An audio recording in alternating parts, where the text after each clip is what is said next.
batie ngobulu te soki nde IDPS bazokanisa ke makambo oyo bango bazoloba eza na nzela te bato bakufaki awa mpona koblize Kabila asalisa baélection aglisse eta te. Et en première ligne, ils allaient qui IDPS. Avec une sortie médiatique, rappeler d'abord dans le Parlement que non accélérer la réforme à l'institution pour que l'élection soit le mandat prévu. Moi je croyais que non, tout le monde a président de la République et l'équipe, Premier ministre de l'équipe, président de l'Assemblée nationale, président du Sénat, dans la famille, dans Bango, pour rassurer un peu la population même.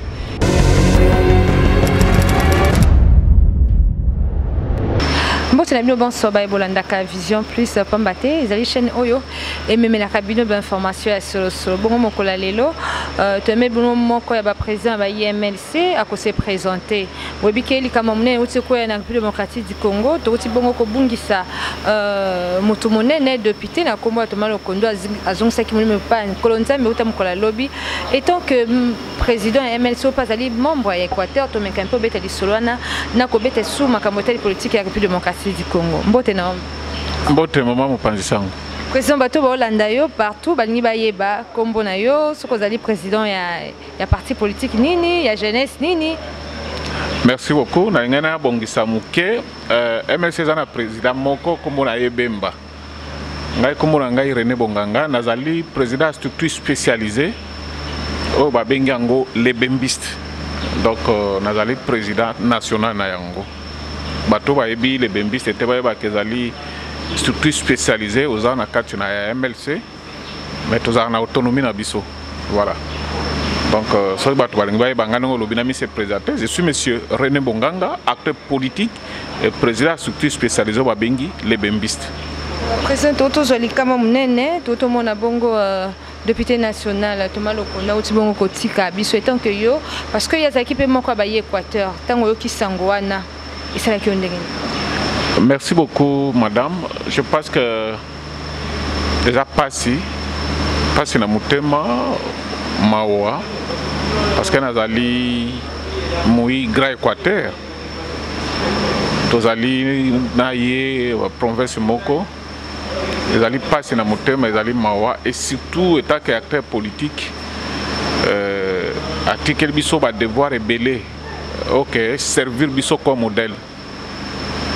Batonyo sobayebi ke bandaki musala na ye tango akomi député na ba mandanyo so asali azaki moto ya majorité présidentielle o bandaki ko benga MP à l'époque après il ko koma FCC mais ba prise de position na ye l'accent que il était élu par le peuple et puis bandaki ko ça la volonté du peuple. Je pense que na bino ba panzi sango boyebi Thomas Lokondo 4 coins ya République ba yebi par rapport à la prise de position na ye et ça a toujours pour intérêt à peuple congolais et alobaka même moins pour na ye moko pour na bato ba voter qui est pour bato sumusu ba yebi même sikani ba voter qui était azaki voter bien sûr na bandaka mais bandai koloba mingi au nom de la République et je suis sûr ceux qui nzambe tika na bomoi ce qui a mis ce président qui même candidat à Kinshasa même na coignon sur la République balinga ba voter et surtout pour na savoir faire naie et surtout pour na indépendance d'esprit c'est des bandai ko tala te que nazali moto ya Kabila we bona boya bandai koloba o ezali bo solo po ezali intérêt à peuple congolais. Je pense que pour na biso mususu akotika la ka toujours kozala na mémoire na biso comme un modèle à suivre sur le plan politique. Mais tout le monde qui est simaliwa ngo makambo ezali ko tambola mingi balobi azaki bon na corona isika wa pakende ko se faire soigner na Afrique du Sud côté à Koufeli mais awa pe na Kinshasa zaki na hôpital ya Malonga pourquoi ba memaki kaka na Afrique du Sud pour na basu ezali passe mingi bon version officielle balobi ezali corona abandaki d'abord na Kinshasa aumela ki na hôpital et après que na Afrique du Sud.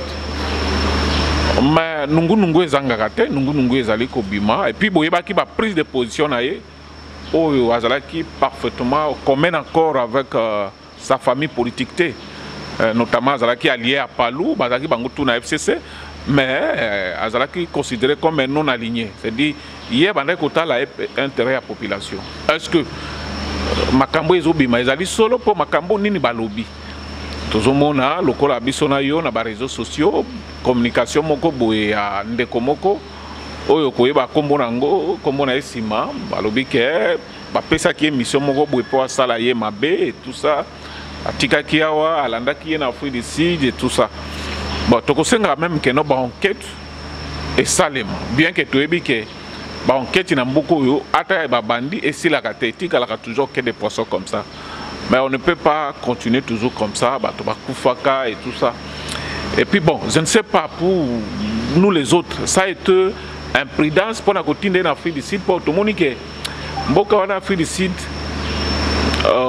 ezalaka na contrôle ya pays moko boye o biso na pays wana toyoka na kate tolanda mingi ke même ba généraux rwandais mingi ba boma bango na mboka wana na Afrique du Sud et azalaki motali bosote akokende po basoigner na corona kuna même avaye ndeko azara surubero akendaki basoignaki kuna azongi vivant et tout ça kaka Thomas Lokondo akufi ezali question yo biso etake ba congolais tozali komituna tozali ko analyser est-ce que ezali corona bon corona yango ekomi ebomi oyo ebikisi oyo ebona boy donc ça pose problème est-ce que par rapport à ma prise de position vis-à-vis de la famille politique est-ce que bon je pense que l'avenir nous dira ce qui peut akufiri wa nzambe bon ndenge tozape ba Christ toloba ke nzambe moko motapesaka nzambe moko pe motazwaka soki ezali wa nzambe bon volonté nzambe salima mais soki ezali volonté nzambe te en tout cas eza pasi pe mawa akufi wana atiki ba proposition ba loi salaki na kati assemblée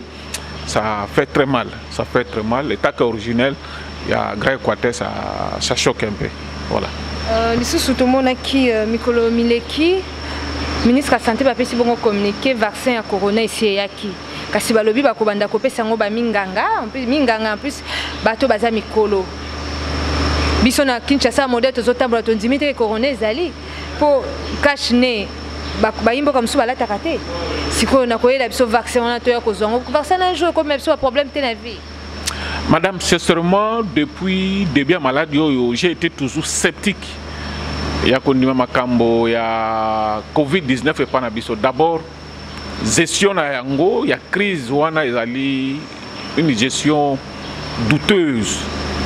Tout cas qui a bandaki ba comment ko somba bibembe, balo ba ke ba kufi et tout ça, to ka no ba to ba kufi autant bonaboy. Mécanisme moko ya ko vérifier to ba véracité ba fait wana bazoloba ezate.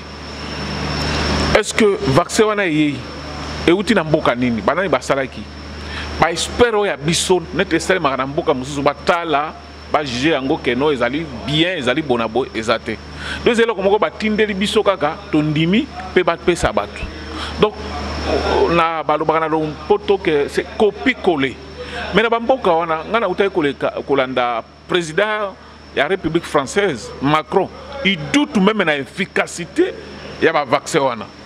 Mais tout cas que rapide to kabula na bato et puis comme ko choisi ba degré à bato ba kozwa bato bazali ondela il y a 50 ans ba médecin bonabo non na bamboka mususu na monaki tolo ba par exemple Israël to monaki nde premier ministre na bango a bendi lamba bo bazo tobula na miso bato apesa exemple moi je croyais que ba kwa koloba que non bon tout monde président de la République eleki ba betier premier ministre eleki ba betier président de l'Assemblée nationale, président du Sénat, na ba famille na bango, ba rassurer peu population mais na bateau yo catégorie ba indiqué wana je ne vois pas bateau ba rassurer bateau.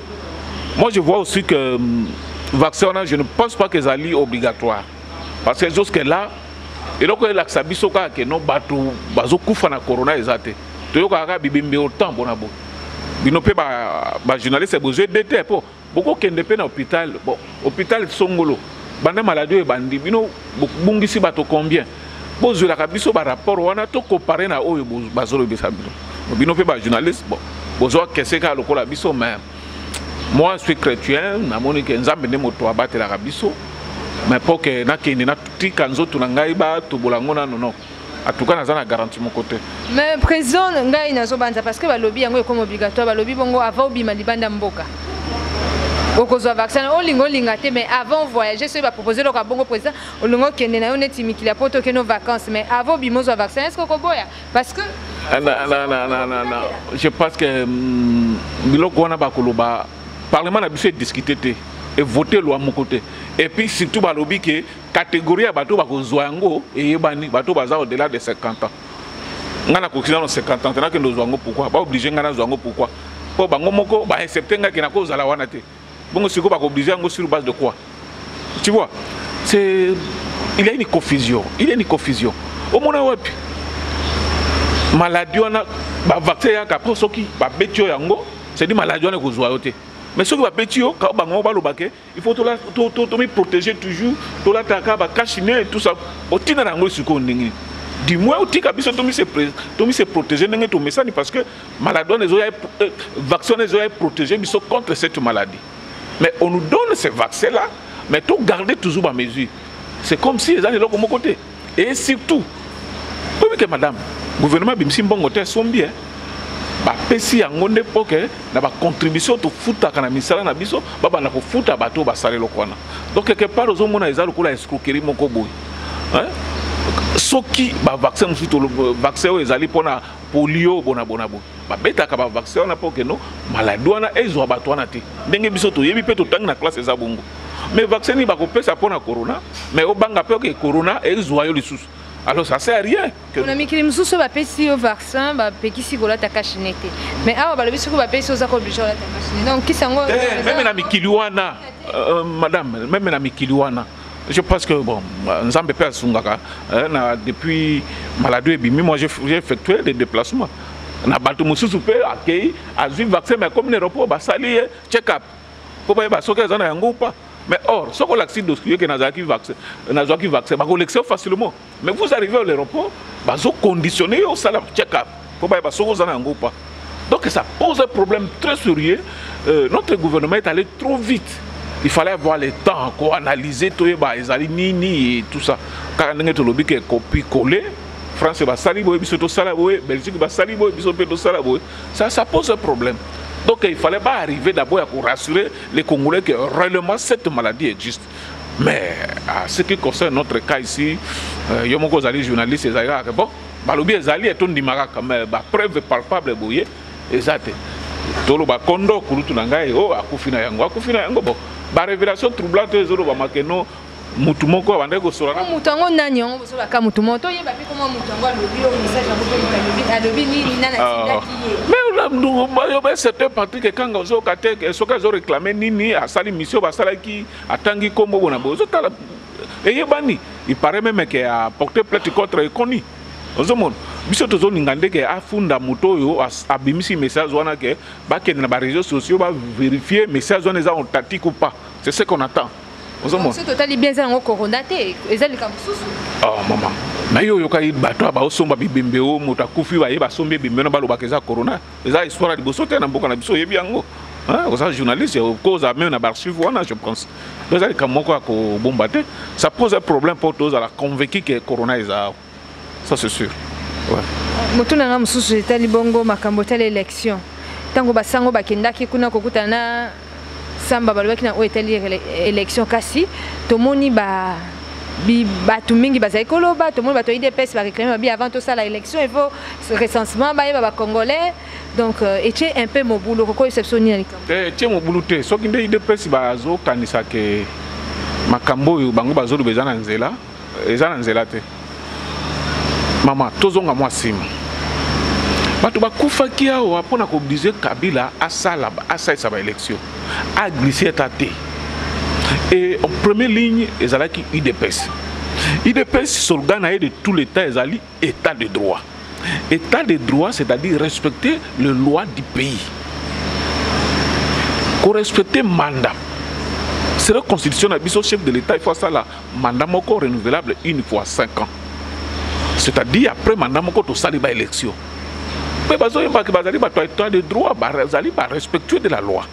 Ba prouver biso na munoko mais oyo wana toujours yoka wana oui to lana makambo wana tango ba évêque ba sali sortie médiatique ba rappeler d'abord na parlement que non accélérer ba réforme à ba institution pour que ba élection ça les date prévue to monaki d'abord Lokwa Bwanga ba longoli na présidence a commis et puis na page Facebook officielle de la présidence de la République que non balingi bonabo na les cas na ba chaîne mususu to lobaki mais tout le monde que chef de l'état yokaki biso parce que la preuve est que ba longo lié c'est dit chef de l'état tinda ki ya lobate alobaki makambo ali pona yi soki eza pe bandeko mususu oyo bazali bandeko ya UDPS batala exemple wana ke moto tel azalaki contre déclaration ya basango mais président de la République a sanctionné donc il faut pas mis cette terre il faut pas mis cette terre baloba te bonabo Kabila mekaka loba tout ça la ressassement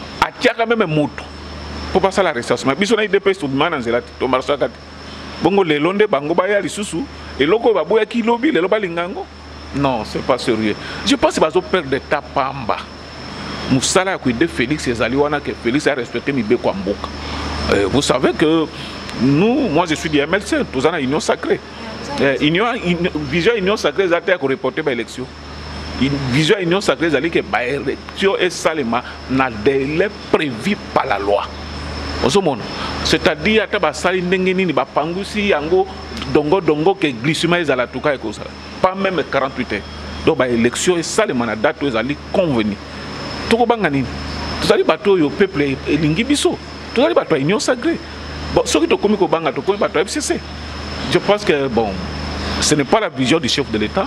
Bato na bazoloba ezali bango moko. Pays ezali gouverné présentement na Félix Tshisekedi. Oyo azali na union sacrée. Donc eloko oyo ekobima en dehors à union sacrée, ezana tina mon côté. Ezalo kola makelele moko ya wense. Osomon gouvernement bien sûr moto aza en tête azali moto IDPS mais ils n'ont pas réussi à aligner la majorité derrière chef de l'État. Donc nous avons une vision union sacrée et vision union sacrée pour respecter la loi. Donc nous ne sommes pas là comme une église non. Il y aura des élections bel et bien en 2023. Point barre. Tant qu'on le vit vous avez une union sacrée, donc comme souvent le bakébaï des pèses ensemble, bah côté union sacrée pour qu'on luka ba poste. To banjete le ministère réseau union sacrée MLC pas Rosala. Comment ni biso ba politicien to tia bino désordre na mutu. Koluka ba poste. Qu'est-ce que cela veut dire? Ba poste ezali nini? Ba mboka nyonso ezali diriger. Ce que ezali régime présidentiel ezali parlementaire en tête comme on a président de la République gouvernement et qui bango na ba diriger ka mboka. Poste présidence eza poste. Primature eza poste, ministère eza poste. Si vous avez un poste, bon, vous faites un boulot qui est donc, dans chaque pays, ils allaient toujours organiser. Il faut avoir président de la République pour un régime présidentiel, il faut un premier ministre pour un régime parlementaire. C'est comme ça. Il y a des journalistes, c'est des postes. Il y a des caméramans, des postes. Ça a été toujours comme ça. Moi, je suis poste bon. Bon, ce qui va le dire que tu as posté, Félix Tika, Premier ministre de la tête, gouvernement de la tête aux Alandengouana. Mais ça va être comme Mitou, et puis ça désordre, va comprendre. Les postes, ils arrivent à institutions. Ce sont les institutions. Ministère, les institutions. Présidence, les institutions. Primature, les institutions. Vous allez dans l'institution, vous avez un média et quelque chose comme ça, vous avez un quatrième pouvoir. C'est une institution. C'est ça qu'on appelle de poste. Donc, il y a un nouveau débat, madame. Donc, c'est ça. C'est pas ce qui me tourne sur ces années. Tu comme vraiment la émission de Bisso, Bambo, tu as eu sur Balandaki. Merci beaucoup. Je passe ces alliés Mbalaliboso. Pour les cas, on a pris bateau union sur Balanda Binombote. Je pense que les alliés Mbalaliboso, dans limité aux Alambalanga Souka. Tokotala ndenge nzamba ko bomba biso sima de façon que tokabola makanisi na baninga na biso. Merci Neblo, bonsoir vos équipes branchées, la Kolanda Vision, plus merci. Na Jack Kozakina c'est ma caméra, merci. Na montage des équipes Karaye Mokoma Mobalo Ebi Mosala Mingi. Merci na Cordon Trésor, merci na Bela Dinganga. Merci na famille Nanga Mobimba, bateau sur Balandanga, Belgique, France, partout. Merci na conseil Bozo Pesanga, na Kosala Kaka Ndenge Bilo Mosaïko Loba, Tokutani Susu pour la numéro Mususu Botika Malam.